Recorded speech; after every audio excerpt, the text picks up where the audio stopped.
Before we get to Knowles, I just have to play this one thing that I just love. You remember the Gillette commercial where they attacked men? You know, men, if you want to shave with our razors, you got to be better than these nasty, toxic men. So Barbasol, I just love this. Barbasol ran a counter ad of a guy in World War II talking to young men today. Here it is. Oh, hey, buddy. It's your great-granddad here. In case you haven't noticed, I'm kind of busy fighting for your freedom in this little thing called the Second World War. But now, you're using that freedom to hurl insults at celebrities on Twitter? Listen, hashtag, you're not gonna fight like a man. You at least shave like a man. Excuse me. Barbasol. Stop LOLing everything. I am shaving. I already shave with Barbasol because it's inexpensive, but that basically seals the deal. How you doing? Long time no see. How are you? Good to see you. Yeah. You're leaving. Or somebody told me. Are you going away again? I'm going away forever. I don't know. There are like 3 trips up in the air right now, but I'll be speaking in North Carolina. I'll be speaking in Georgia. Might be speaking here in LA. There are a lot of things going on. Oh man, all right. I don't have anything to say. Is the trouble. No, of Do you course have not. any suggestions on what to say? Well, if you can publish a blank book, why can't you just stand there silently? Because John Cage will sue. Oh. The Cage estate will The sue. Cage estate. That's right. They'll basically give you some kind of major grant for artistic speech. Let us talk. You were not nominated for your performance in Another Kingdom. Not yet. I I don't know if there's a second wave, because what's going to happen is probably half of these movies are going to get boycotted by the Academy. Now they're going to have to fill it in with the new ranks. This is the new thing. When you get nominated for an Oscar, they go back and find out if you ever insulted gay people or something. I mean, it's like, never mind your film. This is why I'm actually fairly convinced I'm going to win an Oscar this year for my performance in Another Kingdom. Is the nominations are now out. The campaign to destroy all of these people politically is on. Yeah. But they've already destroyed me politically, so what is there to lose? You destroyed yourself. I've Now, destroyed don't blame other myself. people. Take responsibility for it. So what do we know? What do we learn from these nominations? What we've learned from these nominations are if you do not have an explicitly time-sensitive, right in the moment political message in your movie, you're not going to get nominated for the big awards. Really? With the exception of Freddie Mercury. Bohemian Rhapsody actually was just a very enjoyable sort of popcorn film, very impressive popcorn film though, and that did manage to get Best Picture nomination. This is the one with the director who's being charged with chasing right. little boys around the room. So they fired the director, but now all of the other movies with really serious social messages, they're really angry, so they're going after Bohemian Rhapsody for that. They're also going after Bohemian Rhapsody because it presents Freddie Mercury's relationship with a woman in a serious way, and it presents his sexuality as complicated rather than as one long Harvey Milk march for gay equality. Because of that real portrayal of sexual complication, some people in Hollywood are angry with it. The one thing we know now is the Oscars are somehow in more disarray than they were even last week. Yeah, well, go ahead. So they have no host. It seems they're not going to have a host. The ratings don't look great, even just looking ahead at these movies that are being nominated. Probably not going to attract a huge audience. They've also now said they're only going to have 2 musical performances. So every year they have the musical nominees, they perform. So they've announced they're only going to have 2 performances, which is to say to the other 3, you lost. You're not, You're not going to get it. So now you don't get any music, you don't get any comedians, you don't get any jokes, you don't get any host. Last year, the Oscars were at a 44-year low. Well, wait, but you still get actors patting each other on the back and then yelling at you for your political convictions. You do get that. So that's worth turning in for. These nominations, it is outrageous. I mean, I'm not just being a cranky conservative saying that you have to have a political leftist message to get nominated. So the CBS headline, Black Klansmen, Roma bring diversity, historic firsts to the Oscars. Oh, please. But actually, it doesn't really. It goes on to say that Yalitza Aparicio, who is in the movie Roma, is the second Mexican woman to receive a Best Actress nomination. So she's not the first. Selma Hayek got it in 2003. Oh, yeah. It talks about This is a direct quote from this coverage.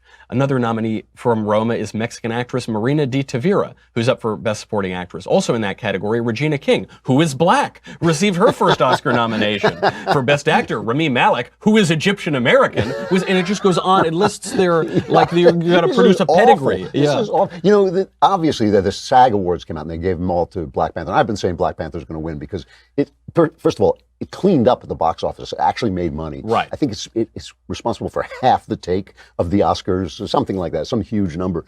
And, you know, I mean, I watched it, and you know what I care about. The women in it are fantastically beautiful. I mean, the girl who plays I don't even know their names. The girl who plays the sister and the girl who plays the love interest. I spent most of the movie going like, oh, they're pretty girls. That's the best thing you could take away from that movie. I mean, that's the only... It was a sad movie. It's a sad movie. It's a movie that basically says, you know, I wish we had built a European civilization, basically. If only aliens had come down from outer space, then black people could be European. I mean, that's the message of the movie. It's so pitiful because blacks have contributed immensely to our society under terrible conditions a lot of the time. They have there's a lot that they could be proud of, but proud of this imaginary world in which, and also as my son Spencer pointed out, it is so materialistic. The idea is if only they had this kind of junk that fell from space, then they would have built the society. And the problem with us, the problem with European society is it stole stuff from Africa. But, you know, they forget about the ideas and the power of ideas. This is the materialist Oscars. Yes. I mean that in the real philosophical sense. It's all about stuff. Even I saw The Favorite last night. Yeah. This is about Queen Anne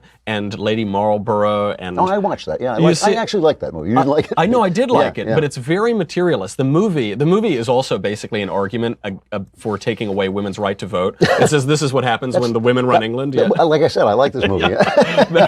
but the movie was very enjoyable. I totally got a kick out of it. But it's all about flesh. It's all about appetite. It's all about stuff and grotesqueries. Yes, but it makes, and it does do things like, for instance, first of all, I agree with you about the fact that it is a government without men in it, and it shows you how bad that is and why it's bad in a particularly feminine way. I said that to my wife as we were walking out, and then when I regained consciousness, she actually, no, I mean... So what movie did we see? But it does do that, and it also... I forgot. What were you saying? It was talking about the appetites and yes, it also relates those appetites and the grotesquerie of the finery and everything to our present day. It has my favorite scene in the movie was when they dance and they start out and it's a typical kind of old-fashioned dance, and then it turns into a break dance. Basically, it was really funny. I know it was a really pretty charming movie, and so it actually the one good thing about these Oscars is that movie got 10 nominations, and it was interesting, and that's fine. Yeah. And then the rest, I mean, all of the coverage just talks about all of the political headaches, because Roma is this movie which nobody has seen, but it's about a Mexican housekeeper. I couldn't get to the last letter in the title. That's how boring I found it. I think it was Deadline, one of the trade papers covered it and said, if Roma hits the wall, expect another political headache for the Oscars. There were some major snubs. Bradley Cooper did not get the Best Director nomination. He probably should have. You know what they did? You know how now movies are either popular or kind of intelligent and leftist? They gave the movies that didn't make money to the directors. They nominated directors. That's why I think Spike Lee and Black Panther are going to win. I think they'll give it to Spike Lee. He's never won one, and he is kind of a force. And then Black Panther because it made money. Right. That's a very good guess. I mean, just looking down the nominations, one does wonder if people have seen these movies. They've seen Black Panther, which was simply dreadful, just an awful movie. And then I don't think people really saw most of the other movies. And there were major snubs. First Man was snubbed. The movie about Neil Armstrong going to the moon. First Man, nobody seemed to like. I haven't seen that one, but nobody seemed to like it. I don't know. Won't You Be My Neighbor, the Mr. Rogers documentary? The one movie that actually should win, I think it was this year, was The Death of Stalin. Right. Did you see The Death of Stalin? Yeah, on an airplane. I watched it on air. It's tremendous. Yeah, that's a great movie. I mean, but this is the point: is you and I, we're culture vultures. We're constantly. And a lot of these movies we haven't seen. We're not interested. We don't want to watch it. Probably we have to, just for work we have to. Consider the rest of the country. Who does the Academy think is going to watch this Oscars. It's true. I think the one that doesn't stand a chance, I don't think, is Green Book. And I saw that and found it a pleasant little movie. But people like that movie, Right. And I think they liked the one about the rock star, the Bradley Cooper film, Star is Born. Obviously they loved the Black Panther, but they love all those superhero movies. I don't know. When was the last time, maybe Black Panther, that people sat around and talked about a movie? They talk about TV.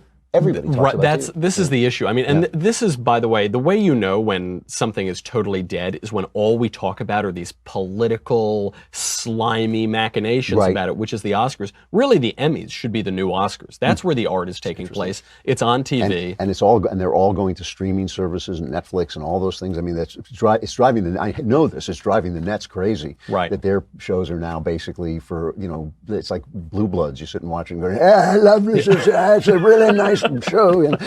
I mean, actually, it's an enjoyable show, but it is for people who are 110. That's right. That's exactly right. All right, what are you talking about on your show? So today we're talking about Roger Stone. I actually think he's going to make it out of this because he's so dishonest. Because that's my prediction. That's actually a really good point, because they're charging him with doing stuff that he was always pretending he knows he more always than he brags about things he didn't do. So we'll talk about that, and we'll talk about a little Bible literacy for dummies. That's good. I may talk about that tomorrow. I think that is a really, really... Did it bother you, that raid? Did that raid bother you? I don't want to steal your shows. It was bizarre. It was outrageous. I mean, thankfully, a 66-year-old Republican fop is off the street. Thank goodness they got him. And the press is supporting it. And CNN was waiting. I know. Somehow CNN he said was it's there. a reporter's instinct, he said. That's probably what it was. Jim Acosta there looking in the mirror, and then he got a phone call from the FBI, and he thought, okay, my instincts are kicking in finally. Yeah.